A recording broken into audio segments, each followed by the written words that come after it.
కాశ్యపాన్వయ సంజాతం నారాయణ పదాశ్రితం శ్రీమన్నారాయణం వందే యతీశ్వర శ్రేయాజుషం. అస్మద్ గురుభ్యో నమ. వృచ్చికే రేవతీ జాతం కృష్ణమార్య గురోస్తుతం శ్రీనివాసార్య సత్యష్టం వెంకటార్య గురుం భజే. గార్గేయాన్వయ సంజాతం వెంకటార్య గురోస్తుతం వరదాచార్య సశిష్యం రామాచార్య గురుం భజే. అస్మత్ పితృభ్యో నమ. శ్రీమతే రామానుజాయ నమ. శ్రీమన్నారాయణ చరణౌ శరణం ప్రపద్యే. శ్రీమతే నారాయణాయ నమ. ప్రియ భగవద్బంధువులారా, ఆచార్యుని యొక్క కృపాకటాక్షం చేత మా పరమాచార్యులు శాస్త్ర విద్వన్మణి, శాస్త్ర రత్నాకర ఇత్యాది బిరుదాంకితులు, శిష్య వాత్సల్య పరిపూర్ణులు, కేవలం కృపామాత్ర ప్రసన్నాచార్యులు అయినటువంటి శ్రీమాన్ సిరిసినహల్ వెంకటాచార్య స్వామి వారి యొక్క అనుగ్రహం చేత వారి నుండి పొందిన కించిత్ జ్ఞానంతో యథా జ్ఞానతః ఈ రోజున మీ ముందు కొన్ని విషయాలను చదువుకున్నాను. రేపటి నుండి అంటే 26, 16, 12, 2025 నుండి మనకు ధనుర్మాస వ్రతాలు ప్రారంభమవుతున్నాయి. ఆండాళ్ళ తల్లి యొక్క వైభవాన్ని గురించి మనం 30 రోజులు మనం చెప్పుకోబోతున్నాం. అయితే మరి ఆండాళ్ళ తల్లి ఎందుకు శ్రీకృష్ణ పరమాత్ముని గురించి మాత్రమే ఎందుకు ఆ విధంగా 30 పాసురాలు అంటే పాటలు పాడింది అనేటువంటి విషయాన్ని మనం తెలుసుకోబోయే ముందు శ్రీకృష్ణ పరమాత్ముడికి ఉండేటువంటి విశిష్టత ఏమిటి అనే విషయాన్ని కూడా మనం తెలుసుకోవడానికి మనం ప్రయత్నం చేద్దాం. శ్రీయపతి శ్రీమన్నారాయణుడు సంభవామి యుగే యుగే అన్నట్టు ప్రతి యుగంలో దుష్ట శిక్షణ శిష్ట రక్షణ చేయడానికి అనేక అవతారాలు ఎత్తుతూ ఉంటాడు. మత్స్యకూర్మ వరాహస్య నారసింహస్య వామన రామో రామరామస్య కృష్ణ కలికిమేవచ అంటూ ఎన్నో అవతారాలు ఉన్నప్పటికీ కూడా ముఖ్యంగా 10 అవతారాలు మనం చెప్పుకుంటాం. అందులో ముఖ్యంగా నారసింహావతారము, తర్వాత వామనావతారము, తర్వాత మళ్ళీ రామావతారము, కృష్ణావతారము, వీటిని గురించి మనం ఈ పరిపూర్ణ అవతారాలు అంటూ మనం చెప్పుకుంటూ ఉంటాం. అందులో పరిపూర్ణమైనటువంటి అంటే అందరి చేత కూడా పొగడబడినటువంటి, అందరి చేత ఆచరణీయమైనటువంటి, అందరి చేత పూజింపబడేటువంటి స్వామి శ్రీకృష్ణ పరమాత్ముడు అంటారు. అంటే అది పరిపూర్ణమైనటువంటి అవతారము అని మన పెద్దలు మనకు చెప్తూ ఉంటారు. మరి పరమాత్ముడు ప్రతి అవతారంలో కూడా ఆయన చేసింది ఏమిటి? దుష్ట శిక్షణ శిష్ట రక్షణ చేస్తూ వచ్చాడు. అంటే మత్స్యావతారంలో సోమకాసురుడు అనేటువంటి రాక్షసుడిని తాను సంహరించి వేదాలను అపహరించినటువంటి ఆ రాక్షసుడి నుండి వేదాలను తీసుకొని వచ్చి బ్రహ్మదేవుడికి అప్పగించి ఆ విధంగా లోకాన్ని ఉపకారం చేశాడు.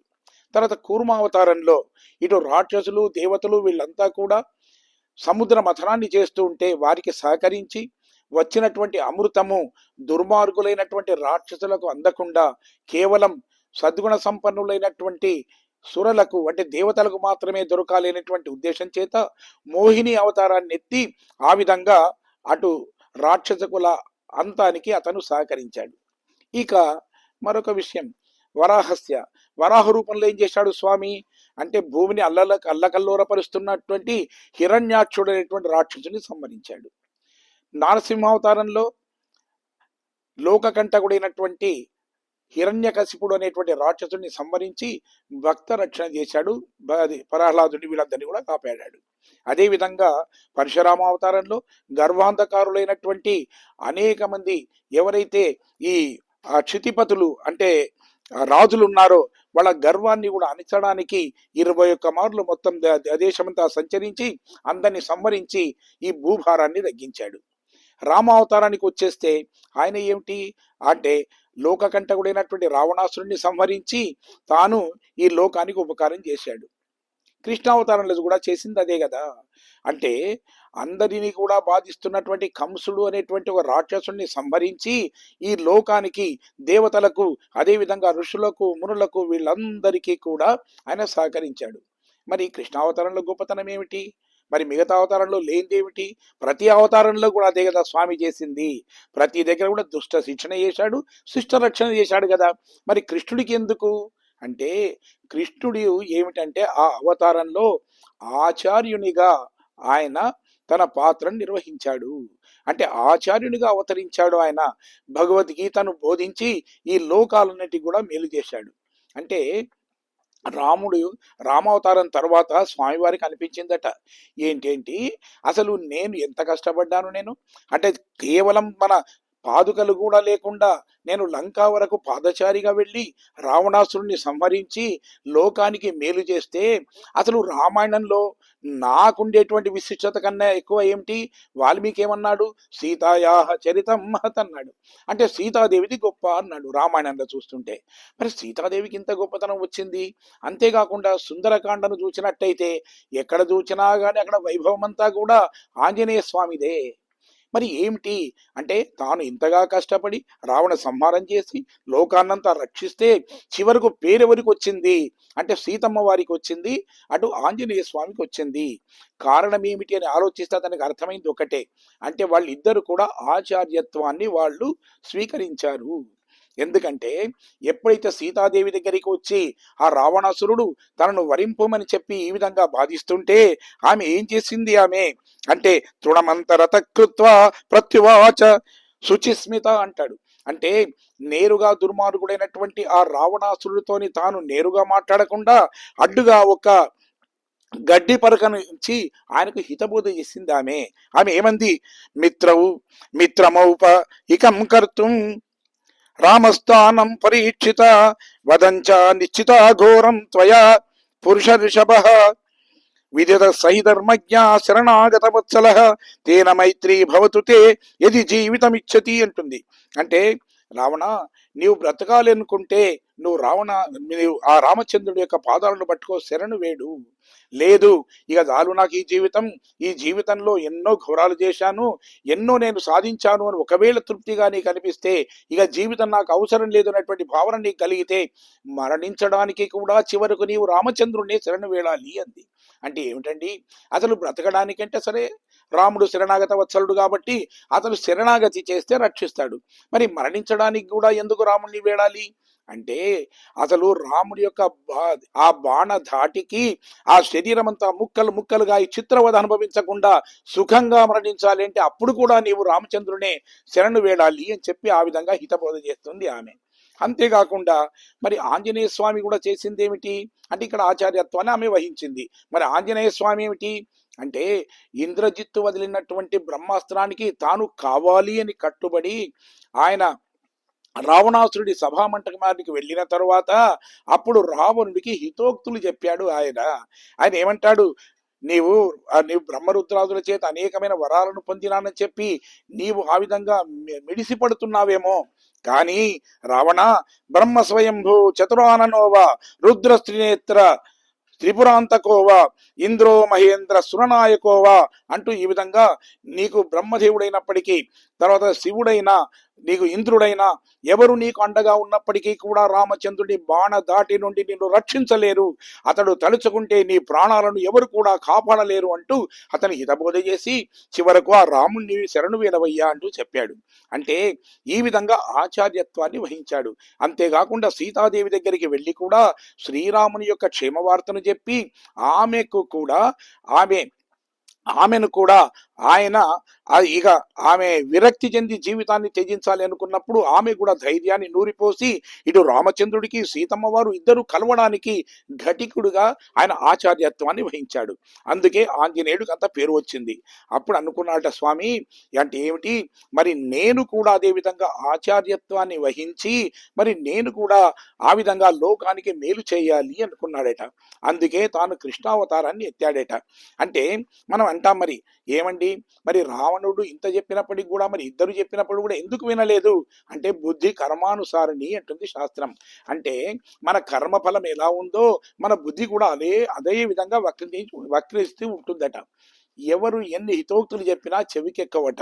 అందుకే అంటారు మనకు, త్వయి వర్షతి పర్జన్య సర్వే పల్లవితా ద్రుమా అస్మాకం అర్కవృక్షాణం పూర్వపత్రేషు సంశయ అంటారు.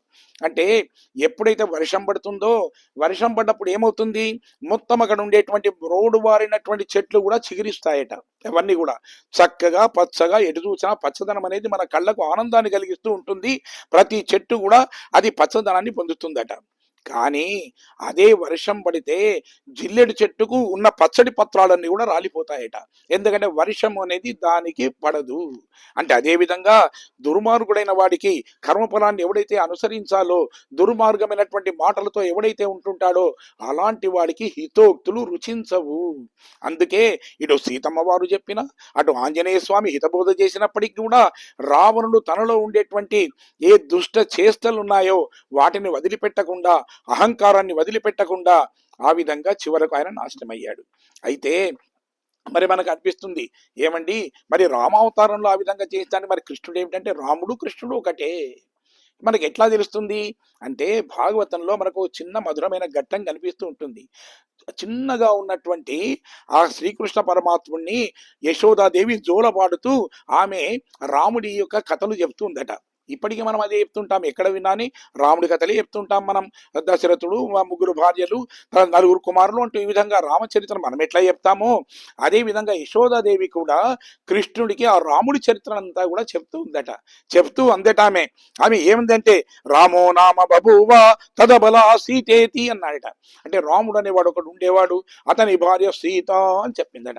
అనగానే ఆ తొట్లలో ఉన్నటువంటి, ఆ ఊయరలో పడుకొని ఉన్నటువంటి ఆ కృష్ణుడు అన్నాడట. అంటే నేను వింటున్నాను అని చెప్పి అన్నాడట. అన్నది మళ్ళీ ఇంకా చెప్పిందామే, పితృవచనాత్ పంచవటే వనే విహరత అన్నాడు. అంటే తరువాత ఆ తండ్రి యొక్క ఆజ్ఞను పాలించడానికి, తండ్రి పితృవాక్య పరిపాలన చేయడానికి ఆ రాముడు సీతమ్మతో సహా వనవాసానికి వెళ్ళాడు అని చెప్పిందట. అనగానే అన్నాడట. అది తర్వాత మళ్ళీ చెప్పింది, తామాహర ద్రావణ సౌమిత్రే ఎక్కువ ధనురితి అన్నాడట. అంటే రావణాసురుడు సీతమ్మను అపహరించాడు అని చెప్పిందట. చెప్పగానే ఒక్కసారి ఆ ఉయ్యలలో ఊతున్నటువంటి ఆయన ఒక్కసారి కళ్ళెర్ర చేసి వెంటనే అందులోంచి లేచి ఇక పైకి లేచి సింహంలాగా పైకి దూకుతాడా అన్న విధంగా వచ్చేసి అన్నాడట, సౌమిత్రి, లక్ష్మణ, నా ధనుస్సు ఎక్కడ అన్నాడట. అంటే ఈ కథను విన్నప్పుడు ఎప్పుడైతే ఇవన్నీ వింటూ అవును అన్నవాడు సీతమ్మను అపహరించాడు రావణుడు చెప్పగానే వెంటనే మళ్ళీ ఉగ్ర రూపానికి ఉద్ధరించాడట. కాబట్టి దీన్ని బట్టి మన పెద్దలు ఏం చెప్తున్నారు అంటే, ఆనాడు జరిగినటువంటి సంఘటన ఇప్పటికీ కూడా అతని మనసులో ఉంది కాబట్టి అది వినగానే ఒక్కసారి అతని లోపల అలాంటి ఆవేశం అనేది వచ్చింది. కాబట్టి రాముడు కృష్ణుడు ఇద్దరు ఒకటే అని మనకు చెప్తారు. అంటే మనం అంటాం, ఏమండి మరి రాముడు అసలు కోదండాన్ని తాను ధరించి ఉంటాడు కదా, మరి లక్ష్మణ ధనుస్సు అంటాడేమిటి? ఇక్కడే కాదు, అది మన రాముడి అవతారంలో ఉన్నప్పుడు కూడా ఆయన సముద్రానికి వారధి కట్టేటప్పుడు కూడా ఈయన సముద్రుడికి శరణాగతి చేస్తే కూడా ఆయన అనుగ్రహించకపోతే అప్పుడు కూడా అది అన్నాడు, లక్ష్మణ, సౌమిత్రి, నా యొక్క ధనుస్సు ఇవ్వవయ్యా, ఏదో ఒకే బాణంతో నీ సముద్రానంతా ఇంకించి వేస్తాను అన్నాడు. అంటే విల్లు అనేది అసలు లక్ష్మణుడి దగ్గర ఉంటుందట. అందుకే చెప్తారు, వాజుం విల్లుం కొండుపిన్ సెల్వార్ మత్తిల్లై అంటారు. అంటే ఎప్పుడైనా అవసరం వచ్చింది రాముడికి అంటే వెంటనే లక్ష్మణ ధనుస్సుని ఇవ్వబోయ్యా అంటే ధనుస్సు ఇస్తాడట. అప్పుడు ఆయన ఏమిటంటే శత్రు సంహారం చేస్తాడు అని చెప్తారు. అయితే అంతేకాకుండా ఆ కృష్ణుడు తాను పుట్టినప్పటి నుంచి ఎలా పెరిగాడు ఆయన అంటే, పురిటిలో ఉండగానే ఇంకా అసలు ఒక నెల రోజులు కూడా అయిందో లేదో అంతలోనే అక్కడికి వచ్చినటువంటి పూతన అనేటువంటి ఒక రాక్షసిని తాను సంహరించి వేశాడు ఆయన. అంటే ఏమిటి, తాను ఒక గొల్లవనిత రూపంలో వచ్చి నేను పాలిస్తాను అని దగ్గరికి వస్తే పాలతో పాటుగా ఆయనలో ఉండే ప్రాణాలన్నిట్లను కూడా అపహరించాడట. ఏంటండి ఇలా ఎందుకు చేశాడు అంటే, ఆమె పాలను కాదట, విషాన్ని ఇచ్చి ఆ కృష్ణుడిని సంహరించాలి అని చూసిందట. అంటే మరి ఎందుకు ఆ విధంగా చేసింది అంటే, దీనికి కూడా మన పెద్దలు ఒక పూర్వకథ చెప్తారు.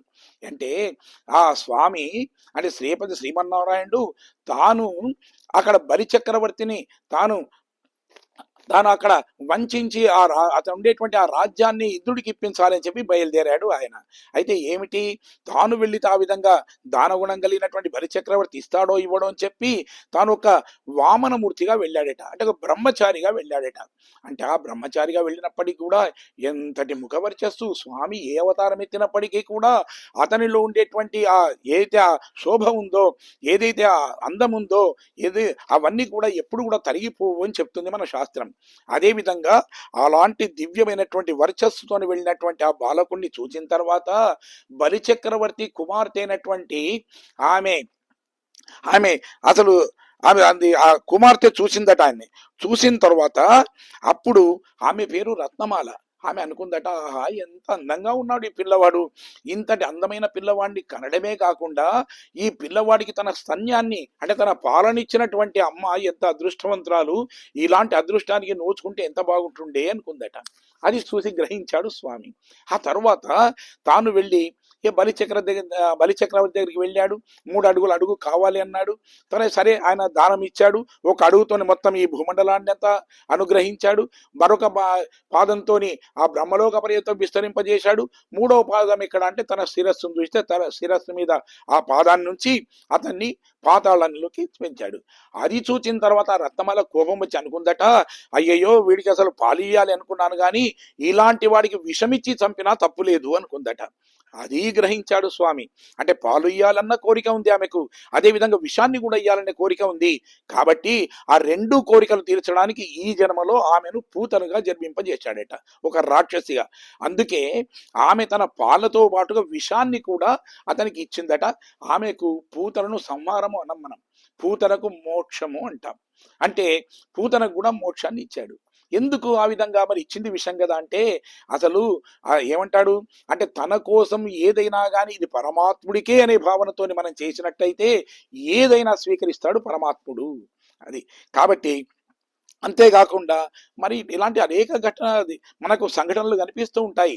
ఒక రోజున చిన్ని కృష్ణుడు వచ్చాడట యశోద దగ్గరికి వచ్చి అన్నాడట, అమ్మ నన్ను ఎత్తుకోవమ్మా అన్నాడట. యశోద అందేట, ఎక్కడ నాయన, ఎందుకంటే చూడ ఆవులు ఉన్నాయి, ఇవన్నీ ఇక్కడ దూడలు ఉన్నాయి కదా, మరి ఆవుల పాలు పిండవద్దు, మనం పాలు పితకాలి కదా, ఆ పాలు పితికిన తర్వాత అన్నాడు. సరే పాలు పితుకుడు అయిపోయింది. వచ్చి అన్నాడట, అమ్మ పాలు పితికావు కదనే, ఇక నన్ను ఎత్తుకో అన్నాడట. అయ్యయ్యో వీటిని కాచాలి కదరా అందేట. సరే అన్నాడు. పాలు కాచుడు అయిపోయింది. మళ్ళీ వెళ్ళి అన్నాడు, అమ్మ ఇప్పుడన్నా నన్ను ఎత్తుకోవి అన్నాడట. అయ్యయ్యో పెరుగు చేయాలి కదరా అంది. సరే పెరుగు అయిపోయింది. మళ్ళీ వెళ్ళి అడిగితే కాదురా వెన్న తీయాలి అంది. మళ్ళీ అడిగితే కాదు నెయ్యి కాచాలి అంది. ఇవన్నీ విన్న తర్వాత సీతకు రాత్రి అయిపోయింది. కృష్ణుడు పడుకున్నాడు. యశోద అలసిపోయి పడుకున్నది. తెల్లవారి లేచిన తర్వాత యశోద పాలు పితుకుదామని బయటకు వచ్చే వరకు అన్ని దూడలన్నీ వచ్చి ఆవుల పాలు తింటున్నాయట. చూసి అన్నాడు, ఇదేమిటి అసలు, ఇవేంట్రా, అరే ఎవరు వదిలారు అన్నాడట. అంటే ఆమె అందట, అప్పుడు ఆ కృష్ణుడు అన్నాడట, అమ్మ నేనే వదిలిపెట్టానే వాటిని అన్నాడట. అయ్యయ్యయ్యో ఎందుకు వదిలిపెట్టావురా, ఇప్పుడు పాలు ఎట్లా అన్నాడట.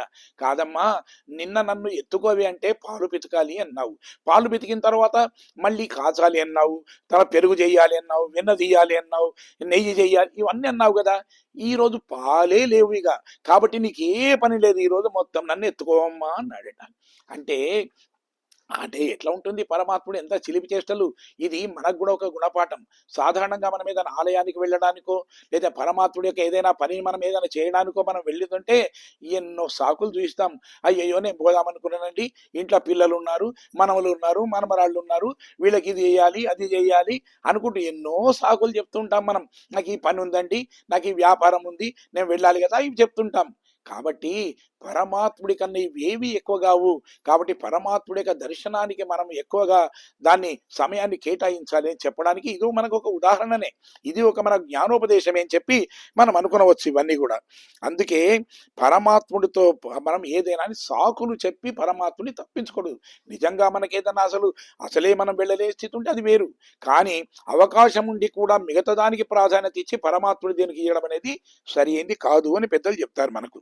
అయితే ఇవన్నీ కూడా మనకేమిటంటే ఆ శ్రీవిల్లిపుత్తూరులో ఉండేటువంటి అక్కడ మన ఏది విష్ణు చిత్తుల వారు ఉంటారు, వారిని పెరియాళ్వార్లు అని అంటాం, వారిని భట్టనాథులు అంటాం.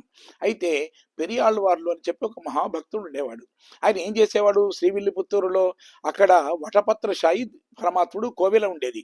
దానికి ప్రతిరోజు కూడా అక్కడ ఉండేటువంటి ఆ తోటను పెంచేవాడు, పూల తోట, అదేవిధంగా తులసి తోట.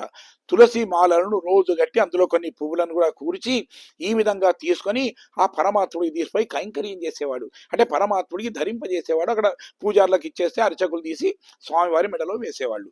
ఈ విధంగా ఎంతో కాలంగా జరుగుతూ ఉంది. అయితే ఒక రోజున ఈ విధంగానే తులసి కొయ్యడానికి వెళ్లే వరకు ఆ తులసి వనంలో ఒక చిన్న పాప ఏడుపు వినిపించింది. దగ్గరికి వెళ్లి చూసే వరకు చక్కగా అందమైనటువంటి ఒక చిన్న పాప అందులో కాళ్ళు చేతులు ఆడిస్తూ ఈ విధంగా ఏడుస్తూ కనిపించాడట. ఎప్పుడైతే దగ్గరికి వెళ్ళి ఆమె ముఖాన్ని చూసే వరకు ఆమె ఏడుపు మానేసి నవ్వడం ప్రారంభం చేసిందట. అప్పుడు అనుకున్నాడట, ఓహో, పరమాత్ముడు ఈ అమ్మాయిని నాకు సంతానం లేదు కాబట్టి నా కొరికే ఇచ్చాడేమో, లేకపోతే నన్ను చూడగానే నవ్వడం ఏమిటి, ఇంతవరకు ఏడుపు లంఘించుకున్నటువంటి ఈమె నన్ను చూడగానే చిరునవ్వులు చిందిస్తుందే అని చెప్పి ఆనందపడి ఆ అమ్మాయిని తీసుకుని వచ్చి అల్లారు ముద్దుగా ఆమెను పెంచాడట. ఆమెకు కోదై అని పేరు పెట్టారట. కోదై అని పేరు పెట్టారు. అయితే అమ్మాయి కూడా ఏమి చాలా చురుకైంది కాబట్టి ప్రతిరోజు తండ్రి ఇతర పండితుల చేత వాళ్ళ చేత ఏవైనా విషయాలు మాట్లాడుతుంటే వినేదట. అంతేకాకుండా తండ్రిని అడిగేది. ఇంతవరకు మన కృష్ణుడి కథలను చెప్పుకున్నాం కదా, ఇలాంటి అనేక వేల కథలు ఆయన తన అమ్మాయికి చెప్పేవాళ్ళు. చెప్తుంటే ఆమె ఏ విధంగా పెరుగుతున్నా కొద్దీ ఆమెకు ఆ కృష్ణుడి మీద ఆ విధంగా మమకారము, ప్రేమ అనేది పెరుగుకుంటూ వచ్చేసిందట. వచ్చేసి చివరకు ఆమె ఎలాంటి స్థితికి వచ్చింది, లేదు నేను ఆ కృష్ణుడినే పెళ్ళాడుతాను అనే స్థితికి వచ్చేసిందట. అయితే ఎప్పుడైతే ఆమెకు యుక్త వయస్సు వచ్చేసిందో, యుక్త వయస్సు వచ్చిన తర్వాత అప్పుడు ఈయన పెళ్లి చేయాలి అనుకున్నాడట. కానీ ఆమె అంది, కాదు ఈ మానవ మాత్రుడు నేను వివాహమాడను, నేను ఆ స్వామిని పెళ్ళాడుతాను అంటే అందట. తర్వాత అనేకమైన ఫోటో అక్కడ ఉండేటువంటి చిత్రపటాలను చూయిస్తే ఆమె శ్రీరంగనాథుని చూసి వరించిందట. ఆ శ్రీరంగనాథుడినే పెళ్ళాడుతా అనుకుందట. అయితే మరి పరమాత్ముడి యొక్క అనుగ్రహం పొందాలి అంటే ఏమిటి? ఈమె గోదాదేవి ఎప్పుడు పుట్టింది? కృష్ణావతారం ముగిసిన 100 సంవత్సరాల తర్వాత ఈమె జన్మించింది సుమారుగా. కాబట్టి మరి గడిచిపోయినటువంటి కృష్ణావతారం ఇప్పుడు ఎలా వస్తుంది అంటే ఆమె తెలుసుకుందట. ఏమిటి, ఎట్లా తెలుసుకుంది అంటే ఆనాడు శ్రీకృష్ణ పరమాత్ముడికి అనుగ్రహాన్ని పొందడానికి అక్కడ ఉండే గోపికలు ఏం చేశారు అంటే వాళ్ళంతా కూడా శ్రీవ్రతం అనేటువంటి ఒక వ్రతాన్ని చేశారు. ఈ మార్గశీర్ష మాసంలో ఇది వెన్నెల రోజులలో వచ్చేటువంటి ఈ వ్రతాన్ని వాళ్ళు ఆచరించడం వల్ల కృష్ణ పరమాత్ముడికి అనుగ్రహాన్ని పొందారు అని చెప్పి భావన ఆమెలో నిండిపోయిన తర్వాత ఆమె మానసికంగా పూర్తిగా ఆమె గొల్లవనితగానే మారిపోయిందట. ఆమె మాట తీరు మారింది, కట్టు మారింది, బొట్టు మారింది.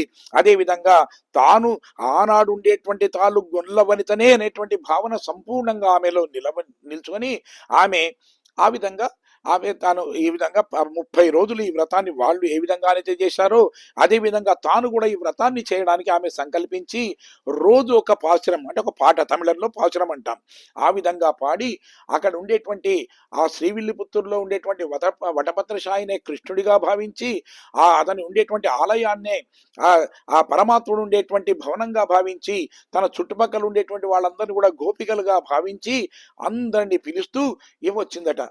దీన్నే స్నాన వ్రతము అంటాం, తిరుప్పావై వ్రతము అంటాం, అనేకమైనటువంటి పేర్లతోని మనం ఉంటాయి ఇవన్నీ కూడా. అంటే ఈ విధంగా చేయడం వల్ల ఆ పెరియాళ్ళు వాళ్ళు అంటే ఆ భట్టనాథులు ఆయన చూసిన తర్వాత ఓహో, మమ్మలను ఉద్ధరించడానికి వచ్చింది తప్ప వేరే కాదు, శ్రీలక్ష్మి ఈ విధంగా వచ్చింది అని ఆమెను ఆండాళ్ అన్నాడట. ఆండాళ్ అంటే ఏమిటి అంటే మమ్మలను కాపాడే తల్లి అని అర్థం. కాబట్టి మనందరినీ కాపాడడానికి ఆ అమ్మ ఆండాళ్ రూపంలో ఇక్కడికి వచ్చేసింది. కాబట్టి ఆమె ఏమి పాసురాలు చెప్పింది, ఆ పాసురాల్లో ఉండేటువంటి అర్థం ఏమిటి, మొత్తం వేదాల్లో నిక్షిప్తమై ఉన్నటువంటి అన్ని విషయాలు కూడా కేవలం 30 పాసురాలలోనే నిమిడి ఉన్నాయని చెప్పి మనం పెద్దలు చెప్తున్నారు. కాబట్టి మరి అవి ఎలా ఉంటాయి అనేటివి మనము రేపటి నుండి అంటే మనం దాన్ని తెలుసుకోవడానికి మనం ప్రయత్నం చేద్దాం. జై శ్రీమన్నారాయణ.